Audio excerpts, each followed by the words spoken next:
तो कैसे हैं आप लोग। आशा करता हूं बहुत अच्छे होंगे, घर पे होंगे और स्वस्थ होंगे।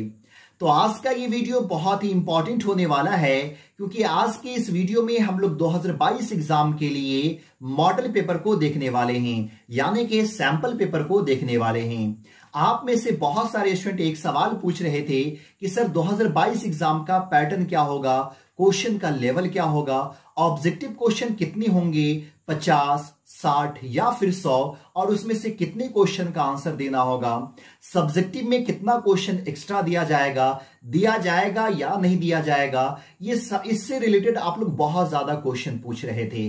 तो आज की इस वीडियो में हम लोग इसी चीज को देखने वाले हैं। वीडियो को अंत तक जरूर देखिएगा ताकि आपको क्वेश्चन का लेवल पता चल सके, क्वेश्चन किस तरह का पूछा जाता है और पैटर्न क्या होगा एग्जाम का। तो चलिए वीडियो को शुरू करते हैं, लेकिन वीडियो शुरू करने से पहले आपसे एक छोटा सा रिक्वेस्ट है कि अगर आप हमारे चैनल पे पहली बार विजिट कर रहे हैं तो प्लीज चैनल को सब्सक्राइब कर लीजिए। वीडियो अच्छा लगता हो तो लाइक करना मत भूलिएगा और इस वीडियो को अपने दोस्तों को जरूर शेयर कीजिए।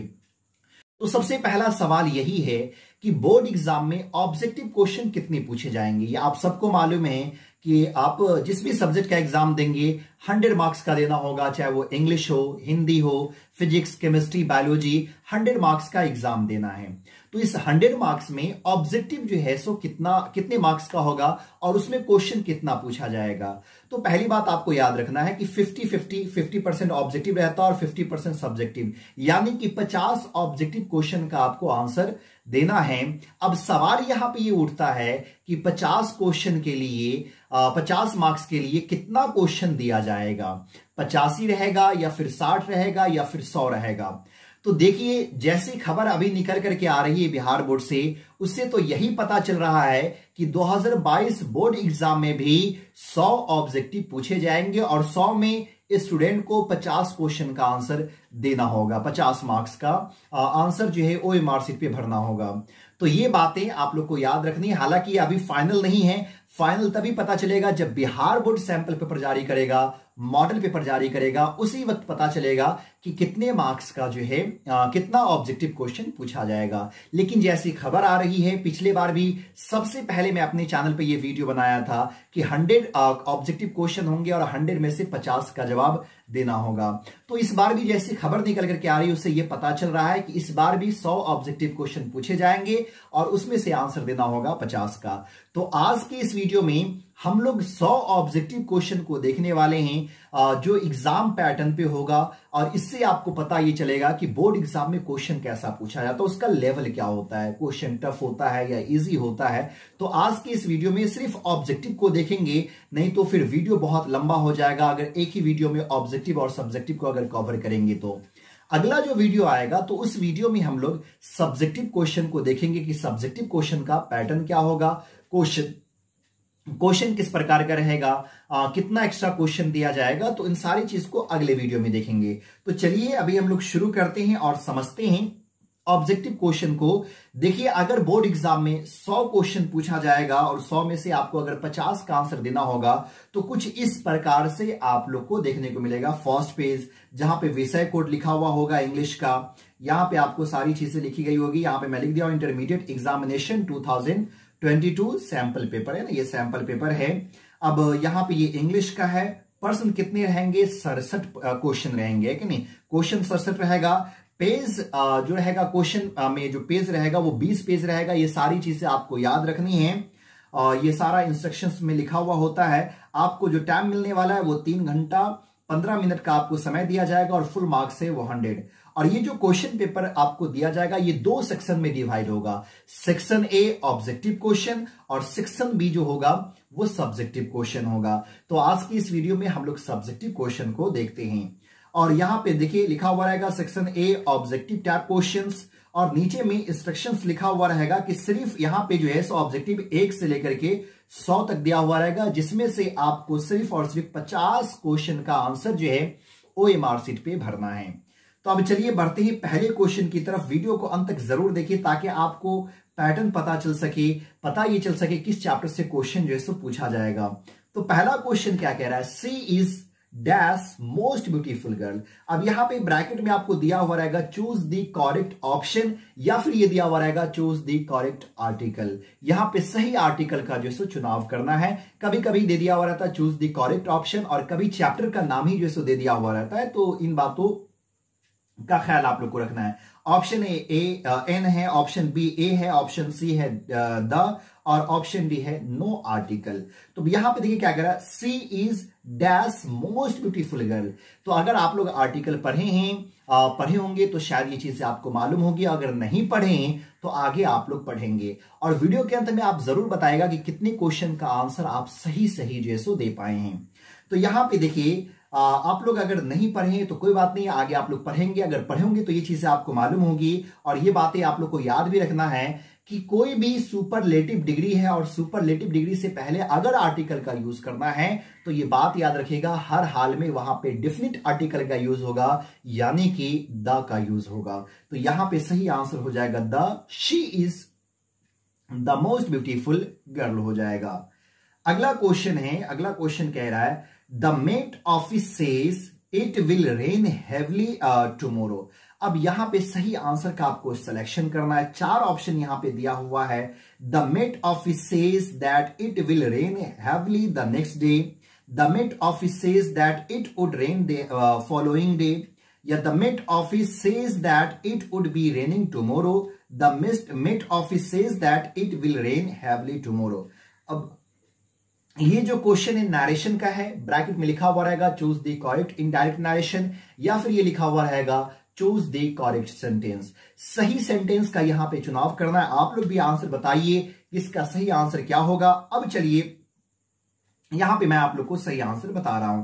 देखिए यहां पे जो है ना सो सेज है, द मेट ऑफिस सेज, और ये सारा चीज इसमें क्या क्या चेंज होगा आगे, ये सब कुछ डिपेंड करता है इसी सेज पर। तो यहां तक सेज तो कुछ नहीं चेंज होगा। उसके बाद इन्वर्टेड कॉमा को जब हम लोग हटाते हैं तो इन्वर्टेड कॉमा के बदले में दैट वर्ड का यूज करते हैं। तो यहां पे हम लोग दैट का यूज कर लिए हैं। तो तीनों में देखेंगे तो दैट है। उसके बाद सब्जेक्ट यहां पे इट है, इट थर्ड पर्सन है, और थर्ड पर्सन नरेशन का रूल कहता है नो चेंज। तो यहां पे इट का इट ही रहेगा। अब यहां पे देखिए ये जो विल है, अब मैं क्या बोला हूं, इसमें आगे जो भी चीजें चेंज होगी ये सब डिपेंड करता है सेज पे। और अगर हमारा रिपोर्टिंग वर्ब प्रेजेंट या फ्यूचर में रहता है तो रिपोर्टेड स्पीच के वर्ब को हम लोग चेंज नहीं करते हैं। यानी कि अगर ये प्रेजेंट में है, सेज ऐसे प्रेजेंट में ही है, अगर सेड होता तो ये पास्ट में होता। तो इसका जो रिपोर्टिंग वर्ब है, रिपोर्टेड वर्ब है, इसको हम लोग चेंज नहीं करेंगे। यानी कि जो विल है वो विल का विल ही रहेगा, विल को वुड में चेंज नहीं करेंगे। तो सबसे पहले तो यहां पे वो आंसर खत्म हो जाएगा जिसमें वुड ऑप्शन दिया हुआ है। बी में भी वुड है, ये हमारा गलत हो जाएगा। सी में भी वुड है, ये भी हमारा गलत हो जाएगा, क्योंकि यहां पे रिपोर्टेड वर्ब चेंज होगा ही नहीं। आगे अगर देखेंगे 2 ऑप्शन बचा हुआ है हमारे पास, एक बचा हुआ है ए और एक बचा हुआ है डी। इस दोनों में विल को विल में ही छोड़ दिया गया हुआ है। तो ये आगे चीज से डिफाइन होगा कि क्या ये हमारा आंसर ए होगा या फिर डी होगा। अब देखिए मैं क्या बोला, कुछ भी चेंज नहीं होगा। अगर प्रेजेंट और फ्यूचर में रहता है तो पर्सन को छोड़ करके कुछ भी चेंज नहीं होगा। नहीं तो हमारा वर्ब चेंज होगा, नहीं तो other parts of speech change होगा। और यहां पे एक अदर पार्ट्स ऑफ स्पीच है, वो है टुमारो। और आप सब जानते हैं कि अगर प्रेजेंट में हमारा रिपोर्टिंग वर्ब रहेगा तो टुमारो को टुमारो में ही छोड़ देंगे। यानी कि यहां पे सही आंसर हमारा हो जाएगा D, the met office says that it will rain heavily tomorrow. यहां पे डी हो जाएगा। चलिए अगले क्वेश्चन की तरफ बढ़ते हैं। अगला फिर से एक आर्टिकल है, what dash beautiful seen this is. Option A में ए, ऑप्शन बी में एन, ऑप्शन सी में द, और ऑप्शन डी में नो आर्टिकल। तो यहां पे सही आंसर हो जाएगा what a beautiful seen this is, यानी कि यहां पे ए हो जाएगा। देखिए अगर किसी नाउन से पहले एडजेक्टिव आता है तो उस एडजेक्टिव के अनुसार हम लोग आर्टिकल का यूज करेंगे। और यहां पे हमारा एडजेक्टिव है ब्यूटीफुल। ब्यूटीफुल का जो साउंड है वो कॉन्सोनेंट साउंड है, और कॉन्सोनेंट साउंड रहेगा तो हम लोग जो है इनडेफिनिट आर्टिकल यानी कि ए का जो यूज करेंगे। यहां पे सही आंसर हो जाएगा ए हो जाएगा। अगला क्वेश्चन नरेशन से ही है। Sabbu said to Chaudhary, does your brain work like a computer. अब यहां पे देखिए यहां पे सेड टू आ चुका है, तो ये सेड टू के अनुसार ही क्वेश्चन जो चेंज होगा। और ये यस नो क्वेश्चन में है, तो सबसे पहली बात अगर यस नो क्वेश्चन में है तो सेड को हम लोग चेंज कर देते हैं आस्क्ड में। तो चारों में देखेंगे तो आस्क्ड आस्क्ड आस्क्ड है। इन्वर्टेड कॉमा के बदले में इफ या वेदर का यूज करते हैं। चारों में देखेंगे तो इफ है। अब आगे देखेंगे तो क्या कहता है कि जो ये क्वेश्चन है उस क्वेश्चन को हम लोग असर्टिव में चेंज कर देते हैं, यानी कि जो पहले हेल्पिंग वर्ब यूज किया गया हुआ है, पहले हेल्पिंग वर्ब नहीं, पहले सब्जेक्ट का हम लोग यूज करेंगे। तो सबसे पहले यहां पे वो आंसर गलत हो जाएगा जहां पे पहले जो है सो सब्जेक्ट को यूज ये हेल्पिंग वर्ब को यूज किया गया हुआ है। तो डी में देखेंगे तो यहां पे हेल्पिंग वर्ब को यूज किया गया, यानी कि आंसर हमारा गलत हो जाएगा। अब यहां पे देखिएगा जो सब्जेक्ट है योर ब्रेन, योर है सेकेंड पर्सन चेंज होगा ऑब्जेक्ट के अनुसार। ऑब्जेक्ट यहां पे क्या है, चौधरी है, तो यहां पे चौधरी यानी कि ही आएगा, और ही का पॉजेसिव केस हीज आता है तो हीज ब्रेन होगा, लेकिन योर ब्रेन को योर ब्रेन ही छोड़ दिया गया हुआ है। और जब हम लोग यहां पे ये सिंपल प्रेजेंट टेंस में सिंपल प्रेजेंट टेंस की यस नो क्वेश्चन को जब हम लोग असर्टिव में बदलते हैं तो डू या डस खत्म हो जाता है। तो यहां पे सही आंसर हमारा सी हो जाएगा, सॉरी सी नहीं, यहां पे सही आंसर बी हो जाएगा। सब्बू आग Chaudhary if his brain worked like a computer हो जाएगा। चलिए अगले क्वेश्चन की तरफ बढ़ते हैं। क्वेश्चन नंबर 5 कह रहा है he said that he go there at night. अब यहां पे बात याद रखना है, ये मॉडल वर्ब से क्वेश्चन पूछा गया हुआ है। ऑप्शन रहेगा चूज द करेक्ट सेंटेंस या चूज द मॉडल वर्ब। अब यहां पे बात याद रखना है, ये ट्रिक्स याद रखना है कि किसी भी सेंटेंस में अगर सेड लगा हुआ रहेगा, सेड दैट लगा हुआ रहेगा, यानी कि इनडायरेक्ट नरेशन का अगर कोई क्वेश्चन रहता हो तो इनडायरेक्ट नरेशन में खाली स्थान में हर हाल में हम लोग वुड का यूज करेंगे। तो यहां पे देख पा रहे होंगे आप लोग ही सेड दैट है, इनडायरेक्ट नरेशन का सेंटेंस आ चुका है, तो खाली स्थान में हम लोग वुड का यूज करेंगे। तो यहां पे सही आंसर हो जाएगा हमारा बी हो जाएगा। चलिए अगले क्वेश्चन की तरफ बढ़ते हैं। I dash swim across the river. अब यहां पे भी हम लोग को मॉडल वर्ब का सिलेक्शन करना है। सही आंसर क्या होगा, कैन होगा या विल होगा या ऑट टू होगा या कुड होगा। तो देखिए क्या कह रहा है, I dash swim across the river. मैं नदी के चारों ओर तैर सकता हूं, मैं नदी में तैर सकता हूं। ये जो तैरना ये एक एबिलिटी को इंडिकेट करता है, और जब कोई भी सेंटेंस एबिलिटी को इंडिकेट कर रहा होगा तो उस एबिलिटी के लिए हम लोग कैन वर्ड का यूज करते हैं। तो यहां पे सही आंसर हमारा ए हो जाएगा। अगला क्वेश्चन है प्रिया नोज मी वेल। प्रिया नोज मी वेल। अब यहां पे चूज दी करेक्ट ऑप्शन है, यानी कि यहां पे एक्टिव से पैसिव वॉइस का सिलेक्शन करना है। सही पैसिव क्या होगा, तो अब यहां पे देखिए सही क्या हो जाएगा। यहां पे आप सब जानते हैं नोज है, नोज, और अभी आप लोग वॉइस पढ़ रहे हैं, वॉइस में पढ़ा भी रहा हूं। आगे सभी चैप्टर का वीडियो आ जाएगा, हालांकि मेरी तबीयत ठीक नहीं थी इस बीच में, इसलिए मैं कोई वीडियो अपलोड नहीं कर सका था। तो नोज है, तो यहां पे नोज B5 हुआ, तो आपको सिलेक्शन करना है किसका, इज एम आर का। एक्स्ट्रा वर्ड होगा इज एम आर। तो यहां पे देखिए डी में नहीं है तो ये गलत हो जाएगा। ए भी हमारा नहीं होगा क्योंकि मी को आई में चेंज नहीं किया गया। जब आप लोग पढ़ते हैं ऑब्जेक्ट को सब्जेक्ट में, सब्जेक्ट को ऑब्जेक्ट में, तो यहां पे जो है सो ये हमारा मी भी गलत हो जाएगा क्योंकि मी को आई में चेंज करनी चाहिए था। तो अब सही आंसर या तो बी हो सकता है या तो सी हो सकता है। अब बी और सी में देखेंगे तो एक वर्ड का ही अंतर है यहां पे। अब एक वर्ड का अंतर कैसे, जैसे कि ऑप्शन नंबर बी है I am known to Priya well, और ऑप्शन बी में I am known by Priya well. अब यहां पे टू और बाय में ही अंतर है, बाकी सब कुछ सेम है। अब मैक्सिमम बच्चे यहां पे टिक लगाएंगे, किस पे, सी पे टिक लगाएंगे, और ये क्वेश्चन बोर्ड एग्जाम का पूछा जा चुका है कि आई am known by Priya well. लेकिन यहां पे हमारा सही आंसर सी नहीं होगा, बल्कि यहां पे हमारा सही आंसर बी होगा। क्यों बी होगा कहिएगा सर, जब हम लोग सब्जेक्ट को ऑब्जेक्ट बनाते हैं तो उस ऑब्जेक्ट से पहले बाय का यूज करते हैं। लेकिन बात याद रखना है, कुछ ऐसे वर्ब है जो मैं वीडियो में पीछे बता चुका हूं, कुछ ऐसे वर्ब है जहां पे बाय का यूज ना करके टू का यूज करते हैं। एक नहीं, जैसे नोन हो गया, नोन के साथ टू का यूज करते हैं। सेटिस्फाइड हो गया, सेटिस्फाइड के साथ विथ का यूज करते हैं। टायर्ड है, टायर्ड के साथ ऑफ का यूज करते हैं। तो कुछ ऐसे वर्ड हैं जहां पे बाय का यूज नहीं करते, जो मैं वॉइस में आप लोग को बता दिया हूं। 6 या 7 वर्ड है, उस वर्ड को याद रखना है, और ये बोर्ड एग्जाम का क्वेश्चन है, बोर्ड एग्जाम में पूछा जा चुका है। चलिए अगले क्वेश्चन की तरफ बढ़ते हैं। अगला क्वेश्चन कह रहा है work hard लेस्ट you dash fail. यहां पे भी मॉडल वर्ब का सिलेक्शन करना है। सही मॉडल वर्ब कौन सा होगा, तो आप लोग को आगे मैं पढ़ाऊंगा और बताऊंगा, या पीछे इसका वीडियो अपलोड हो चुका वो भी आप देख सकते हैं कि अगर किसी भी सेंटेंस में लेस्ट लगा हुआ रहेगा कि नहीं, किसी भी सेंटेंस में अगर लेस्ट लगा हुआ रहेगा तो खाली स्थान में हम लोग जो मॉडर्न वर्ड का सिलेक्शन करेंगे वो हमारा शुड हो जाएगा। किसी भी सेंटेंस में अगर लेस्ट लगा हो, खाली स्थान में आप शुड का यूज कर लिए, यानी कि यहां पे सही आंसर सी हो जाएगा। क्वेश्चन नंबर 9 है, last year my English course dash 30 lessons.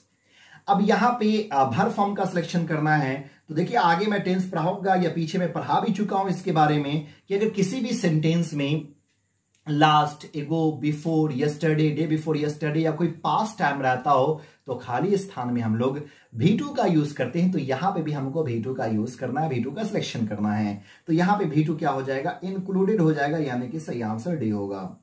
चलिए अगला क्वेश्चन है, I dash here since morning. आपको बात याद रखनी, देखिए इससे आपका ट्रिक्स आ रहा है, ये सारा ट्रिक्स आ रहा है, मैं ट्रिक्स बता रहा हूं, इसको आप लोग को याद रखना है ताकि आप बोर्ड एग्जाम में क्वेश्चन को अच्छे से सॉल्व कर सके। तो यहां पे क्या कह रहा है, I dash here since morning. तो बात याद रखना है, यहां पे भी भर फॉर्म का सिलेक्शन करना है। ऑप्शन ए में एम वेटिंग, ऑप्शन बी में हैव वेटिंग, ऑप्शन सी में हैड बीन वेटिंग और विल बी वेटिंग। तो बात याद रखना, अगर किसी भी सेंटेंस में सिंस या 4+ टाइम आए, सिंस या 4+ टाइम आए तो खाली स्थान में हम लोग हैज या have plus been plus before का सिलेक्शन करते हैं। तो यहां पे सिंस या 4+ टाइम दिया हुआ है, सिंस या 4 में से एक आया हुआ है सिंस और उसके बाद टाइम में मॉर्निंग आया हुआ है। तो यहां पे खाली स्थान में हैज या have plus been plus before का ये सिलेक्शन करना है। तो आप सब जानते हैं आई के साथ हैव का यूज होता है, तो हैव बीन वेटिंग यहां पे, यानी कि सही आंसर बी हो जाएगा। अगला क्वेश्चन है, Paris is the dash city in Europe. अभी कुछ देर पहले मैं बताया था यहां पे सुपरलेटिव डिग्री का यूज करना है, क्लीन होगा या क्लीनर होगा या मोस्ट क्लीन होगा या क्लीनेस्ट होगा। तो अभी कुछ देर पहले मैं आप लोग को बताया था कि अगर ये कोई भी सुपरलेटिव डिग्री है तो सुपरलेटिव डिग्री से पहले द का यूज किया जाएगा, और यहां पे द है यानी कि आगे सुपरलेटिव डिग्री का यूज किया जाएगा। तो सुपरलेटिव डिग्री जो क्लीन का होता है वो क्लीनेस्ट होता है, यानी कि सही आंसर हमारा डी हो जाएगा। अगले क्वेश्चन की तरफ बढ़ते हैं। क्वेश्चन नंबर 12 है, टाइम लगेगा वीडियो में लेकिन आप वीडियो को पूरा जरूर देखिए ताकि आपको अच्छे से आपका पैटर्न समझ में आ सके। अगला क्वेश्चन है, ही dash B very rich those days. अब ये पास्ट की बात हो रही है कि वो पहले बहुत ही मालदार हुआ करता था। तो यहां पे सही आंसर क्या हो जाएगा, used to. He used to be very rich those days. चलिए आगे बढ़ते हैं। अगला क्वेश्चन है, the opposite meaning of confess. Confess का अपोजिट उल्टा मीनिंग क्या होगा। तो देखिए कन्फेस मतलब होता है क्या, स्वीकार करना। तो यहां पे क्या हो जाएगा, रिजेक्ट करना, यानी कि सही आंसर हमारा सी होगा। अगले क्वेश्चन की तरफ बढ़ते हैं। अगला क्वेश्चन है, he has been absent dash Monday. अभी मैं कुछ देर पहले ये बातें बताया हूं कि अगर सिंस या 4+ टाइम रहेगा तो हम लोग हैज या have plus been plus before या नाउन या एडजेक्टिव का सिलेक्शन करेंगे। तो यहां पे हैज बीन दिए हुआ है, सिंस या 4 में से एक गायब कर दिए हुआ है। तो आप सब जानते हैं कि सिंस का यूज करते हैं पॉइंट इन टाइम के लिए, यानी कि अगर टाइम से नाम का पता चल जाता हो तो वहां पे सिंस का यूज करते हैं, और टाइम से अगर नाम का पता नहीं चलता हो तो वहां पे 4 का यूज करते हैं। जैसे कि हम लोग बोलते हैं 2010 हमारा समय भी और ये समय का नाम है, तो इसके साथ हम लोग सिंस का यूज करेंगे। बोलते हैं जनवरी हमारा समय भी है और समय का नाम भी है, तो सिंस का यूज करेंगे। वही भी कोई बोलता है 10 सालों से, तो 10 सालों तो ये समय तो है लेकिन समय का नाम नहीं है। तो यहां पे ठीक उसी प्रकार क्या दिया हुआ, मंडे दिए हुआ है। तो आप सब जानते हैं मंडे जो हमारा ये पॉइंट इन टाइम है, ये टाइम भी है और टाइम के साथ साथ ये टाइम का नाम भी है। तो इसलिए इसके आगे हम लोग सिंस का यूज करेंगे, यानी कि सिंस पे आप लोग को जैसे टिक लगा देना है। सही आंसर यहां पे ए हो जाएगा। चलिए अगला क्वेश्चन कह रहा है, this dog dash very loudly. यह कुत्ता बहुत जोर से भौंकता है। बार्क्स होगा या बार्क होगा या बार्किंग होगा या नन ऑफ दीज होगा। तो देखिए बार्क तो हो नहीं सकता, यानी कि ऑप्शन नंबर बी तो हो नहीं सकता है, क्योंकि यहां पे दिस डॉग है, एक है, यहां पे डॉग्स नहीं है, दीज डॉग्स नहीं है। अगर एक है तो उसके साथ V5 का सिलेक्शन करेंगे, तो बार्क हमारा V1 है। बार्किंग है यहाँ पे, तो बार्किंग V4 अकेले तो नहीं आ सकता, उसके साथ हेल्पिंग वर्ब आएगा, या इज आएगा या एम आएगा या आर आएगा, V4 आएगा ही, ये हेल्पिंग वर्ब आएगा ही, लेकिन यहाँ पे हेल्पिंग वर्ब भी नहीं है। तो सही आंसर यहाँ पे ए हो जाएगा, यानी कि बार्क्स हो जाएगा। अगला क्वेश्चन अगर देखेंगे तो अगला क्वेश्चन कह रहा है, choose the correct spelled word. यहां पे सही वर्ड का सिलेक्शन करना है, जिराफ का। जिराफ का सही स्पेलिंग क्या होता है, तो GIRAFFE यह हमारा जिराफ का हो जाएगा, यानी कि सही आंसर डी हो जाएगा। अगले क्वेश्चन की तरफ बढ़ते हैं। अगला क्वेश्चन कह रहा है, रमेश इज सीनियर डैश मी। अब यहां पे प्रीपोजिशन का सिलेक्शन करना है, ऑफ होगा या टू होगा या फ्रॉम होगा या इन होगा। तो यहां पे सही आंसर क्या हो जाएगा, to Ramesh is senior to me होगा। चलिए अगला क्वेश्चन है, ये वॉइस से ही है, he was given a prize by the teacher. ये पैसिव वॉइस में है, एक्टिव वॉइस का सिलेक्शन आप लोगों को करना है, यहां पे कौन सा होगा। तो देखिए मैं आप लोग को पीछे बता चुका हूं, अभी ये चैप्टर हम लोग पढ़ भी रहे हैं। मैं आप लोग को बताया था किसी भी सेंटेंस में V2 रहेगा तो वाज या वर का सिलेक्शन करेंगे, और अगर वाज या वर दे दिया हुआ रहेगा तो V2 का सिलेक्शन करेंगे। तो यहां पे वाज या वर तो दिए हुआ है तो आपको V2 का सिलेक्शन करना है। तो V2 देख लीजिए किसमें है, ए तो होगा नहीं, बी सी तो होगा नहीं, बी तो होगा नहीं, सॉरी डी तो होगा नहीं, ये गलत हो गया क्योंकि यहाँ पे हैज का यूज किया गया हुआ है, यहाँ पे विल का यूज किया गया हुआ है, यहां पे जो सो मे का यूज किया गया हो तो ये भी गलत हो जाएगा, यानी कि हमारा सही आंसर ए होगा, the teacher gave him a prize. Question number 19 की तरफ बढ़ते हैं। क्वेश्चन नंबर 19 कह रहा है, the grandmother feeds the sparrows daily. अब यहां पे पैसिव वॉइस का सिलेक्शन करना है। तो देखिए यहां पे फिट्स है, वर्ब फिट्स है, और मैं आप लोग को बताया था कि अगर V1 या V5 रहेगा तो V1 या V5 के लिए हम लोगों को is M R plus V3 का सिलेक्शन करना है। तो आप ये देखिए is M R plus V3 किस में है, तो अगर हम लोग देखेंगे सी में, तो सी में है is M R plus V3, लेकिन वॉइस का अगला रूल क्या कहता है कि इज एम आर तो होनी ही चाहिए, साथ में पैसिव में हर हाल में V3 होगा। तो यहां पे सी में V3 नहीं है, फिड को फिड में ही छोड़ दिया गया हो, यानी कि गलत हो जाएगा। फिड अप तो ये होगा नहीं क्योंकि यहां पे फिड अप एक्स्ट्रा वर्ड यूज कर लिया गया हुआ है। यहां पे सही आंसर जो है सो ए हो जाएगा, the sparrows are fed by grandmother daily. चलिए अगला क्वेश्चन कह रहा है, चूज द करेक्ट सेंटेंस। सही सेंटेंस का यूज करना है। How many people are in your family, how many families do you have, how big your family, how big have you your family. तो यहां पे सही आंसर क्या हो जाएगा, how many people are in your family, यानी कि सही आंसर ये होगा।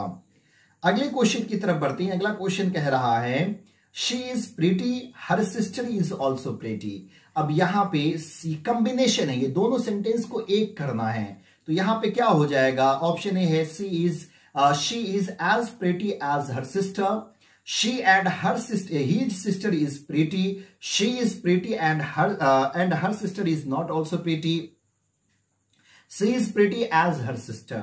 तो यहां पे सही आंसर हो जाएगा क्या, ए हो जाएगा, she is as pretty as her sister, यानी कि ए यहां पे हमारा सही आंसर होगा। चलिए अगले क्वेश्चन की तरफ बढ़ते हैं, क्वेश्चन नंबर 22 की तरफ। यहां पर भी कह रहा है, चूज द करेक्ट सेंटेंस। सही सेंटेंस का चुनाव करना है। I always wanted to singing, I always wanted to be a singer, I always wanted to be a singer, I always wanted to have a singing। अब इस चार में से किसी एक का सिलेक्शन करना है। आप सब जानते हैं कि टू के बाद V1 का यूज होता है। सिंगिंग तो हो नहीं सकता है क्योंकि ये V4 है, बिन तो हो नहीं सकता क्योंकि ये V3 है, डी तो हो नहीं सकता क्योंकि टू के बाद हैव ये कोई सेंस ही नहीं देता है, यानी कि सही आंसर हमारा हो जाएगा, I always wanted to be a singer हो जाएगा। चलिए अगले क्वेश्चन की तरफ बढ़ते हैं, क्वेश्चन नंबर 23 की तरफ। क्वेश्चन नंबर 23 कह रहा है, Shreen will say I do yoga in the morning. अब यहां पे देखिए ये भी नरेशन से क्वेश्चन है। श्रीन विल से, अब ये जो है सो फ्यूचर टेंस में यहाँ पे ये जो वर्ब है रिपोर्टिंग वर्ब, वो प्रेजेंट या फ्यूचर में, फ्यूचर में। तो हम लोग कुछ नहीं करेंगे, कुछ भी चेंज नहीं करना है, बस इन्वर्टेड कॉमा के बदले में किसका यूज कर लेंगे, दैट का। और जो सब्जेक्ट है, सब्जेक्ट को हम लोग चेंज कर देंगे ऑब्जेक्ट के अनुसार या सब्जेक्ट के अनुसार। तो डू हमारा फर्स्ट पर्सन है, फर्स्ट पर्सन सब्जेक्ट के अनुसार, यानी कि ही होगा। तो श्री ने शी का यूज करना है, और जो रहेगा बाकी सब कुछ वही हो जाएगा, यानी कि यहां पे सही आंसर बी हो जाएगा, Shreen will say that she does yoga in the morning. चलिए अगले क्वेश्चन की तरफ बढ़ते हैं। क्वेश्चन नंबर 24 कह रहा है, matter written by hand. One word substitution भी आ गया हुआ है, यानी कि अनेक शब्द से एक शब्द। तो यहां पे आपको चार ऑप्शन दिया हुआ है, मनुस्क्रिप्ट है, स्कल्पचर है, इंस्क्रिप्शंस है या मोनोमेंट है। तो यहां पे सही आंसर हो जाएगा मनुस्क्रिप्ट, जो हाथ से लिखी जाती हो, लेकिन written by matter written by hand, that is a manuscript, यानी स्क्रिप्ट हो जाएगा, यानी कि ए होगा। I am fond dash music. तो यहां पे क्या हो जाएगा, I am fond of music हो जाएगा, यानी कि सी हो जाएगा। चलिए क्वेश्चन नंबर 26 कह रहा है, I dash go to the bathroom please. Modal verb का यहां पे सिलेक्शन करना है। तो यहां पे क्या हो जाएगा, परमिशन मांग रहे हैं, और जब परमिशन मांगेंगे तो हम लोग मे वर्ड का यूज करेंगे, यानी क्या हो जाएगा, may I go to the bathroom please. सही आंसर में होगा। Choose the correctly spelled word, सही वर्ड का यहां पे चुनाव करना है। हेरिटेज का सही स्पेलिंग जो है सो क्या होता है, तो यहां पे सही आंसर हमारा हेरिटेज का होगा HERITAGE, हेरिटेज, डी हो जाएगा। अगला क्वेश्चन कह रहा है examination dash becoming more competitive than earlier. यहां पे एग्जामिनेशन है, हेल्पिंग वर्ब का यूज करना, इज होगा, एम होगा, आर होगा, वॉज होगा। तो देखिए यहां पे एग्जामिनेशन है, एग्जाम नहीं है, और एग्जामिनेशन एक से ज्यादा हो गया, तो यहां पे हम लोग आर का यूज करेंगे, यानी कि सही आंसर सी होगा। चलिए अगले क्वेश्चन की तरफ बढ़ते हैं। अगला क्वेश्चन कह रहा है चूज दी करेक्ट सेंटेंस, सही सेंटेंस का चुनाव करना है। सही सेंटेंस क्या होगा? ऑप्शन ए है I read the Ramayana, I reads the Ramayana, I reading the Ramayana, I was read Ramayana. तो आप यहां पे सही आंसर देखेंगे तो ए हो जाएगा I read the Ramayana. Choose the correctly spelled word, यहां पे सही वर्ड का सिलेक्शन करना। डिक्शनरी का स्पेलिंग क्या होगा? सही स्पेलिंग डिक्शनरी का जो सो क्या हो जाएगा, तो यहां पे सही आंसर डिक्शनरी, यहां पे सही आंसर जो है सी हो जाएगा, DICTIONARY, डिक्शनरी। चलिए अगले क्वेश्चन की तरफ बढ़ते हैं। अगला क्वेश्चन कॉम्बिनेशन से है, he was found guilty, he was hanged. अब यहां पे दो सेंटेंस है, दो सेंटेंस को एक में जोड़ना है। सही आंसर क्या हो जाएगा? He was guilty so he was hanged, option A में है। He was hanged because he was found guilty, he was hanged and guilty, he is guilty and hanged. देखिए क्या कह रहा है, ही वॉज फाउंड गिल्टी, वह दोषी पाया गया, ही वॉज हैंग्ड, उसको फांसी पे लटका दिया गया। तो यहां पे सही आंसर हो जाएगा ही वॉज हैंग्ड, उसको फांसी पे लटका दिया गया, बिकॉज, क्योंकि ही वॉज फाउंड गिल्टी, क्योंकि उसे दोषी पाया गया। ये हमारा सही आंसर हो जाएगा। चलिए 32 की तरफ बढ़ते हैं। Ahmedabad, Ahmedabad is dash Manchester of India. अब यहां पे भी आर्टिकल का यूज करना है, ए होगा, एम होगा, या द होगा, या फिर नो आर्टिकल होगा। तो देखिए कोई भी अगर प्रॉपर नाउन है, जैसे किसी खास जगह का नाम हो, व्यक्ति का नाम हो, एनिमल का नाम हो, तो इनके आगे हम लोग द का यूज नहीं करते हैं कि नहीं। कोई खास प्रॉपर नाउन होता है तो हम लोग द का यूज नहीं करेंगे। जगह के नाम या इंसानों का नाम, जैसे राम है, श्याम है, दरभंगा, पटना, तो इन सब के आगे द का यूज नहीं करेंगे। लेकिन यहां पे जो है हम लोग का सही आंसर द ही होगा। क्यों? क्योंकि जब एक की तुलना दूसरे से की जाएगी तो यहां पे हम लोग द का यूज करेंगे दूसरे नाउन के आगे, जो पहले नाउन के आगे नहीं बल्कि दूसरे नाउन के आगे। तो यहां पे क्या कहता है, Ahmedabad is dash Manchester of India, यानी कि अहमदाबाद जो है वो इंडिया का मैनचेस्टर है कि नहीं। तो यहां पे दो, एक की तुलना दूसरे से की जा रही है, यानी कि अहमदाबाद की तुलना मैनचेस्टर से की जा रही है। तो यहां पे सही आंसर हमारा सी होगा, द। ऐसी स्थिति में हम लोग द वर्ड का यूज करेंगे, डेफिनिट आर्टिकल का यूज करेंगे, इनडेफिनिट आर्टिकल का यूज नहीं करेंगे। Honesty is dash best policy. कुछ देर पहले मैं आप लोग को बता चुका हूं कि अगर सुपरलेटिव डिग्री रहेगा तो सुपरलेटिव डिग्री के लिए किसका यूज करेंगे? द का यूज, यानी डेफिनिट आर्टिकल का यूज करेंगे। सही आंसर हो जाएगा सी हो जाएगा। Children dash away their parents. अब यहां पे मॉडल वर्ब का सिलेक्शन करना है। विल, कैन, मस्ट, मे, तो यहां पे क्या हो जाएगा? मस्ट हो जाएगा। Children must away their parents हो जाएगा। बच्चों को अवश्य अपने मां बाप को अवे करनी चाहिए, उसकी बातों का पालन करनी चाहिए। If I were a doctor I dash help the poor. अगर मैं डॉक्टर होता तो मैं गरीबों की मदद करता। तो ये कंडीशनल वाला भी सेंटेंस होता, अगर पास्ट में होगा तो एक साइड हम लोग V2 का यूज करते हैं, तो एक साइड वुड का यूज करते हैं। तो यहां पे सही आंसर क्या हो जाएगा? बी हो जाएगा, वुड हो जाएगा। अगले क्वेश्चन की तरफ बढ़ते हैं। Her employer always finds fault dash her. अब यहां पे बाय होगा, इन होगा, एट होगा, या टू होगा, तो इन हर हो जाएगा। सही आंसर बी हो जाएगा। अगला क्वेश्चन है, we must protest dash injustice. यहां पे भी मॉडल वर्ब का यूज कह रहा है, विथ, इनटू, अगेंस्ट या डू, तो सही आंसर हो जाएगा against. We must protest against injustice. Your teacher is not satisfied dash your study. तो your teacher is not satisfied dash your study, यहां पे भी आपको प्रीपोजिशन का यूज करना है। विथ होगा, बाय होगा, ऑन होगा, या इन होगा, तो यहां पे विथ सेटिस्फाइड हो जाएगा, सेटिस्फाइड विथ हो जाएगा, क्योंकि सेटिस्फाइड जो है वो विथ प्रीपोजिशन को फॉलो करता है। ये choose the correct meaning of phrases. Dog in a manner, dog in a manner का यहां पे सही जो है फ्रेजेस मीनिंग बताना इस फ्रेजेस का, तो यहां पे सही आंसर क्या हो जाएगा, सेल्फिश है कि नहीं, वैसे इंसान जो खुदगर्ज हो उसको जो है डॉग इन ए मैनर कहते हैं। अब यहां पे अगला भी फ्रेजेस वर्ब है cats and dogs, cats and dogs का फ्रेजेस बताइए, तो यहां पे हो जाएगा सही आंसर हेवी रेन हो जाएगा, जोरदार बारिश है ना, कैट्स एंड डॉग्स कहते हैं ना, it is raining cats and dog. अगला क्वेश्चन है someone has stolen my purse. अब someone has stolen my purse जो है इसका पैसिव वॉइस में सिलेक्शन करना है, इसका पैसिव वॉइस क्या हो जाएगा, तो देखिए हैज है, हैज में मैं बता चुका हूं हैज रहेगा तो आपको एक्स्ट्रा वर्ड में बीन का यूज करना है, तो यहां पे बीन वाला सही आंसर होगा, डी तो होगा नहीं, सी तो होगा नहीं, या तो ए होगा या तो बी होगा, तो बी में देखेंगे तो हैड दे दिया हुआ, ये ऐसा ही गलत हो जाएगा, यानी कि हमारा सही आंसर ए होगा। अगला क्वेश्चन कह रहा है who Brock the glass, glass किसने तोड़ा, तो यहां पे सही आंसर अगर देखेंगे तो V2 है, और V2 के लिए हम लोग वॉज या वेयर का यूज करते हैं, तो सही आंसर यहां पे हो जाएगा by whom was the glass broken, यानी कि बी हो जाएगा।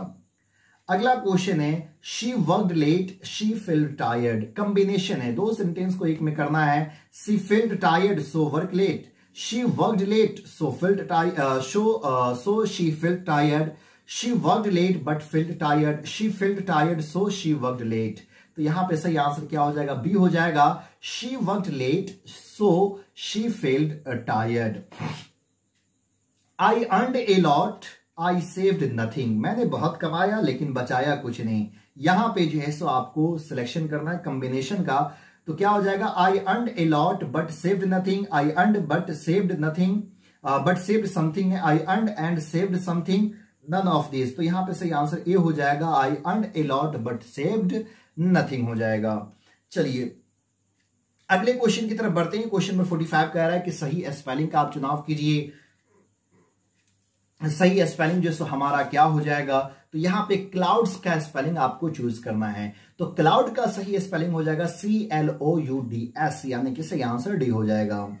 He has been absent dash, तो ये चीजें आप जानते हैं, मंडे है, मंडे के आगे सिंस का यूज करना, यानी कि बी हो जाएगा, हम ना हमारा सही आंसर बी होगा since.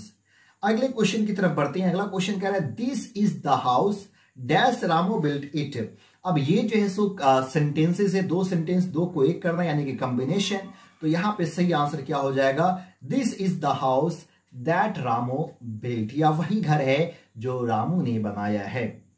Choose the correctly spelled word, सही वर्ड का यहां पे चुनाव करना है कि सही वर्ड जो है सो क्या होगा। एक्जिमा का यहां पे सही ये बताना है स्पेलिंग जो है, तो एक्जिमा का सही स्पेलिंग होता है ECZEMA, यानी कि सही आंसर ए हो जाएगा। चलिए क्वेश्चन नंबर 49 की तरफ बढ़ते हैं। क्वेश्चन नंबर 49 कह रहा है Khan will have written the novel by tomorrow.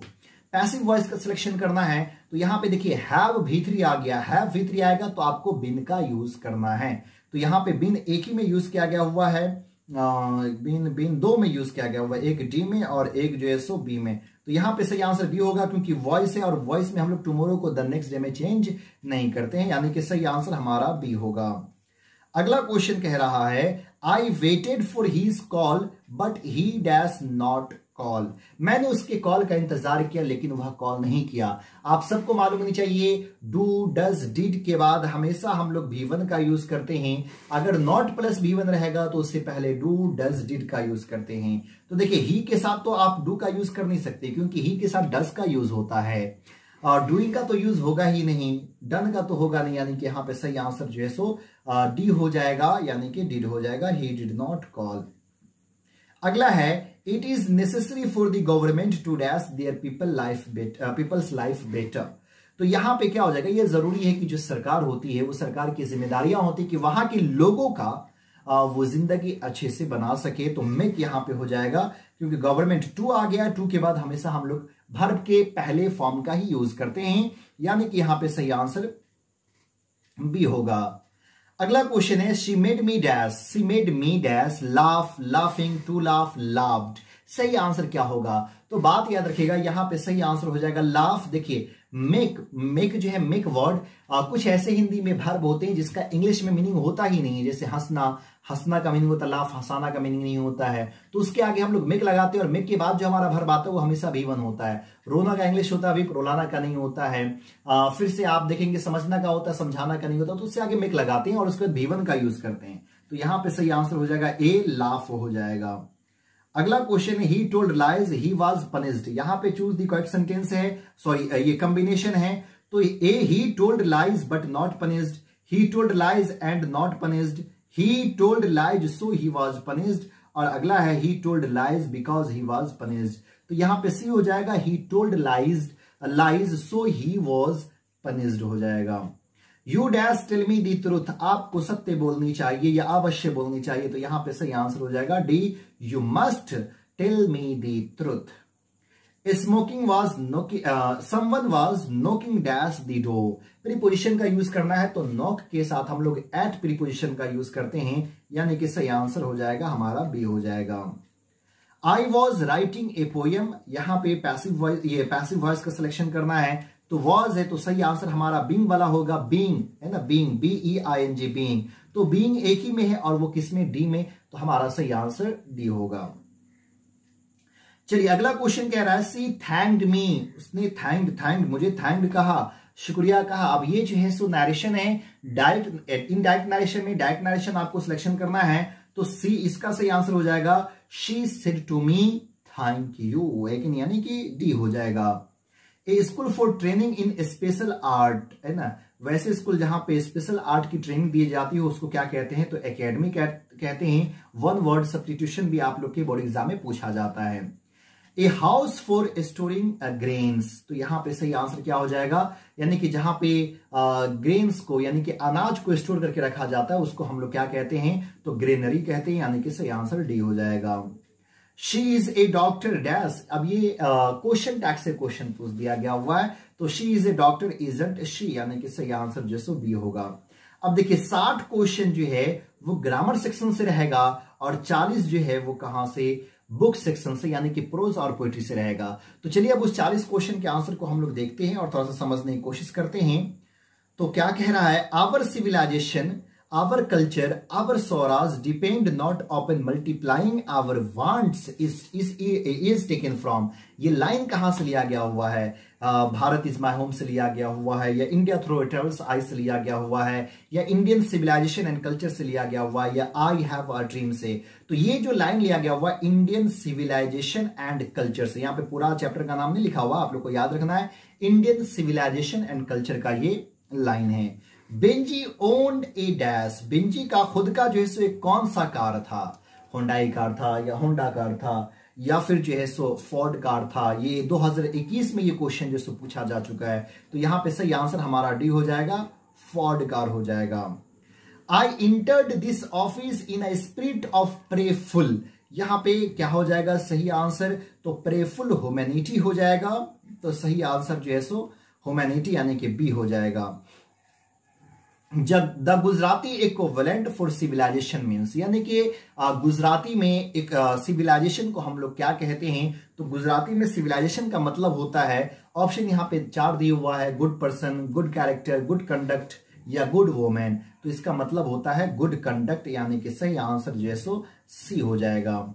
Fire him deals with dash Ghat, fire him में किस चीज का वर्णन किया गया हुआ है, कौन से घाट का, बर्निंग घाट का या बाथिंग घाट का या ड्रिंकिंग घाट का या स्लीपिंग घाट का, तो सही आंसर हो जाएगा बर्निंग घाट, यानी कि शमशान घाट के बारे में जो है सो बताया गया हुआ है फायर हिम में।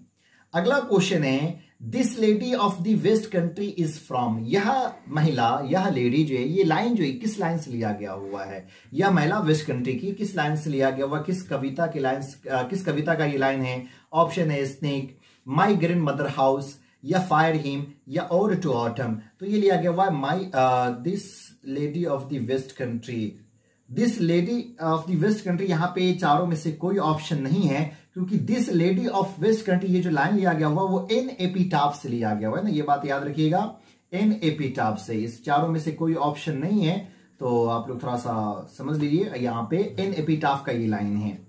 Doctor Zakir Hussain took the oath of loyalty to the dash. तो डॉक्टर जाकिर हुसैन जिस चीज का ओथ लिए थे वो किस चीज का, नेशन का तो लिए नहीं थे, सिविलाइजेशन का तो लिए थे नहीं, कॉन्स्टिट्यूशन का लिए थे, यानी कि हमारे संविधान का। सही आंसर ए हो जाएगा। Nanu Kaka has to meet a minister in dash, है ना। नानू काका को मिनिस्टर से जो मुलाकात करनी है वो किस ब्लॉक में, ईस्ट ब्लॉक में, साउथ ब्लॉक में, नॉर्थ ब्लॉक में या वेस्ट ब्लॉक में। तो नानू काका को जो मुलाकात करनी है मिनिस्टर से वो नॉर्थ ब्लॉक में मुलाकात करनी है, यानी कि सही आंसर सी होगा। अगला क्वेश्चन कह रहा है bore witness to the fire debauchery is a from. ये लाइन कहां से लिया गया हुआ है, स्नेक से, एपिटाफ से, sweetest love I do not go से या फिर फायर हिम से। तो ये लिया गया हुआ लाइन फायर हिम से, यानी कि सही आंसर डी होगा। अगला क्वेश्चन है वेयरनेस मीन्स, वेयरनेस का मतलब क्या होता है। Sweetest love I do not go से ये वर्ड निकाला गया हुआ है, हैप्पीनेस होता है या टायर्डनेस होता है या सैडनेस होता है या क्राइनेस होता है। तो सही आंसर हो जाएगा tiredness. I have a dream is written by, I have a dream किनके द्वारा लिखी गई किताब है, तो मार्टिन लूथर किंग के द्वारा, यानी कि सही आंसर हमारा बी होगा। अगला क्वेश्चन है मॉडर्न इंग्लिश कवर्स ए डैश ऑनवर्ड्स। मॉडर्न इंग्लिश जो है कब से कवर करता है, मॉडर्न इंग्लिश की शुरुआत कब से होती है। तो देखिए 1500 बीसी से जो इंग्लिश हम लोग बोलते हैं उसको हम लोग मॉडर्न इंग्लिश कहते हैं। तो 1500 से लेकर के अभी तक जो इंग्लिश बोल रहे हैं उसको मॉडर्न इंग्लिश, यानी कि सही आंसर हमारा सी हो जाएगा। Someone was before me at my water trough is a line from। ये लाइन कहां से लिया गया हुआ है, स्नेक से, एपिटाफ से, फायर हिम से, द सोल्जर से। सही आंसर हो जाएगा ए स्नेक। स्नेक का ये लाइन है, स्नेक से ये लाइन जो है सो निकाला गया हुआ है। आगे ये सारी चैप्टर को हम लोग पढ़ेंगे, समझने की कोशिश करेंगे। The snake came to the poet's water trough on a dash day. तो स्नेक जो है पोएट के वाटर ट्रफ पे, जलकुंड पे जो आया था वो कब आया था, एक नहीं, कौन से डे में आया था, हॉट डे में आया था या रेनी डे में आया था या कोल्ड डे में। तो उस समय बहुत ही ज्यादा गर्मी पड़ रही थी। किताब में यूज लिया हुआ सिसिलियन जुलाई, यानी कि जुलाई का महीना था और सिसिली में गर्मी बहुत तेज पड़ रही थी। तो हॉट डे हो जाएगा, यानी कि ए हो जाएगा। अगला क्वेश्चन है question number 75। During summer birds dash. Summer में जो है सो क्या होता है, समर सीजन में रिमेंबर दिस क्रेस्टोट्रॉफी या फॉरगेट दिस क्रेस्टोट्रॉफी या फिर फेयर फ्रॉम दिस या नन ऑफ दिस। तो देखिए यहां पे सही आंसर हो जाएगा क्या चीज बी, यानी कि विंटर सीजन में पक्षी बहुत ज्यादा तादाद में ठंडी से मर जाती है। तो जब चिड़िया की मौत हो जाती है ठंडी में, तो गर्मी में इस चीज को वो भूल जाता है कि नहीं, समर में इस चीज को भूल जाता है। ये जो इसके साथ हादसा हुआ था कि ठंडी में मर गया है, इस चीज को वो भूल जाता है गर्मी के महीने में। तो सही आंसर बी हो जाएगा। Macavity is the dash of Scotland yard, यानी कि मैकेविटी जो है स्कॉटलैंड पुलिस के लिए क्या बन गई थी, बफलमेंट हो या डिसअपियर हो या फ्रस्ट्रेशन हो या लव हो। तो ये मैकेविटी जो है, मैकेविटी एक बिल्ली का नाम है, चैप्टर ये मैकेविटी द मिस्ट्री कैट, एक मैकेविटी रहस्यमय बिल्ली है। तो ये जो मैकेविटी है वो स्कॉटलैंड यार्ड के लिए, यानी कि आयरलैंड, ये स्कॉटलैंड पुलिस के लिए ये बफलमेंट बन करके रह गई है, यानी कि उलझन बन करके रह गई है। कहीं पे भी मैकेविटी क्राइम करती है, कोई भी जो है सो वो अपना निशान नहीं छोड़ती है। चलिए अगले क्वेश्चन की तरफ बढ़ते हैं। क्वेश्चन नंबर 77 कह रहा है the literature of Anglo Saxons is divided dash.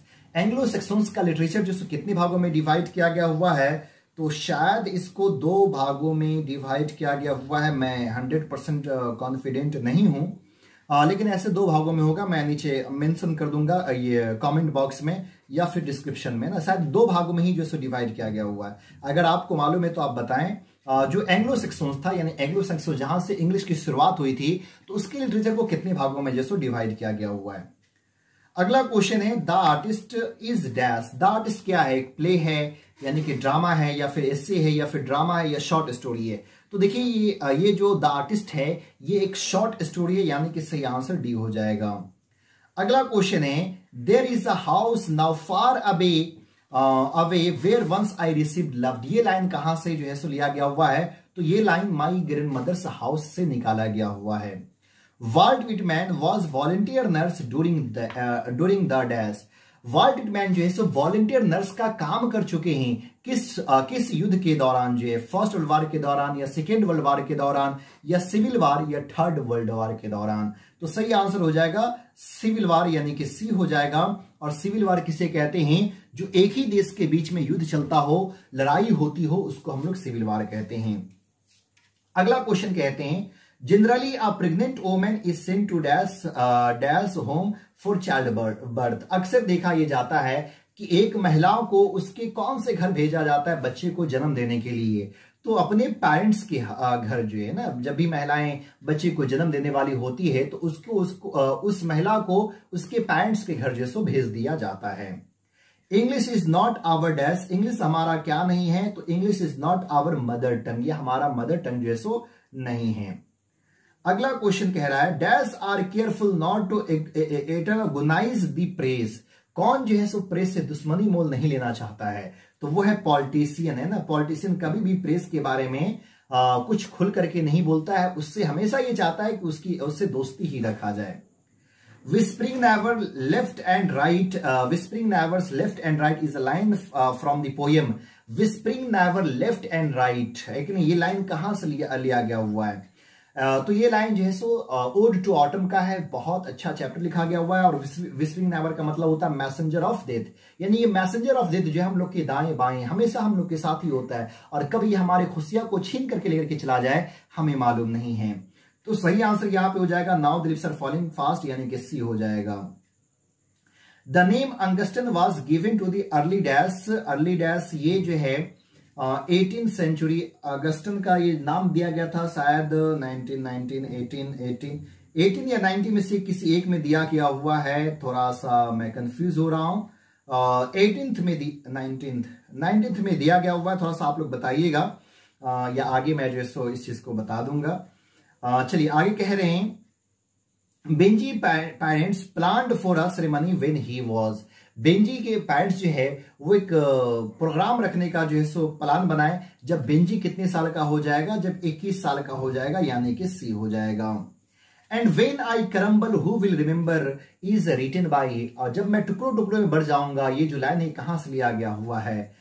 तो ये लाइन किसके द्वारा लिखा गया हुआ है? तो ये लाइन लिया गया हुआ है वाल्ट विटमैन के poem song of myself से, यानी कि यहाँ पे सही आंसर हो जाएगा वाल्ट विटमैन हो जाएगा। लेकिन sorry song of myself से नहीं, when I crumble who will remember her, ये एपिटाफ का लाइन है, यानी कि वाल्टर डिलामेर के द्वारा ये लाइन लिखा गया हुआ है। सही आंसर सी हो जाएगा। अगला क्वेश्चन है कि Christian began to spread in England. England में जो क्रिश्चियन का फैलाव कब से शुरू हो चुका था? तो 600 AD से, लेकिन यहां पे सही आंसर सी हो जाएगा। Indians under the British rule had a life span of just, यानी कि भारतीयों का जो है ब्रिटिश शासन काल में लाइफ स्पान कितने साल का हो चुका था? जीवन काल कितने साल का हो चुका था? तो सिर्फ और सिर्फ 27 सालों का हो चुका था, तो 27 ईयर्स, यानी कि यहां पे सही आंसर सी हो जाएगा। अगला क्वेश्चन है the soldier is dash poem. The soldier कौन सा पोयम है? हेट पोयम, वार पोयम, सैड पोयम या love poem?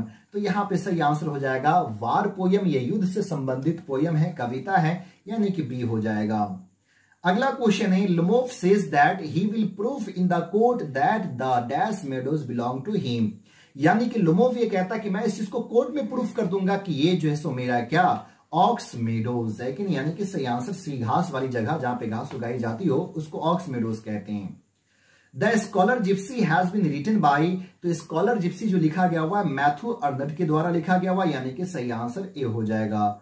Odd to autumn is dash. Ode to autumn क्या है? तो ओड टू ऑटम एक क्या है? हमारा ओड है, यानी कि सही आंसर सी होगा। चलिए अगले क्वेश्चन की तरफ बढ़ते हैं। अगला क्वेश्चन कह रहा है the golden period of old English literature was the era of dash. Golden period जो है ये किसका जो है सो एक किसके एज को जो है किसका दौर था जिस दौर में ओल्ड इंग्लिश को गोल्डन एज कहा गया था? तो वो किंग अल्फ्रेड के एज को जो है सो कहा गया था, गोल्डन एज कहा गया था ओल्ड इंग्लिश में। तो सही आंसर हो जाएगा यहाँ पे ए हो जाएगा। अगला क्वेश्चन है standard British speech is known as an standard British speech जो है वो किस नाम से जाना जाता है? RPAPIP।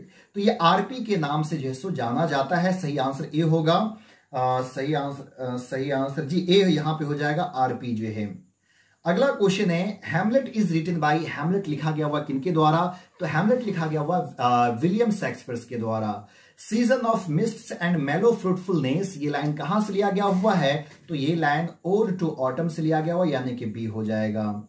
अगला क्वेश्चन है, there was only one difference between Benjy Haines and his parents.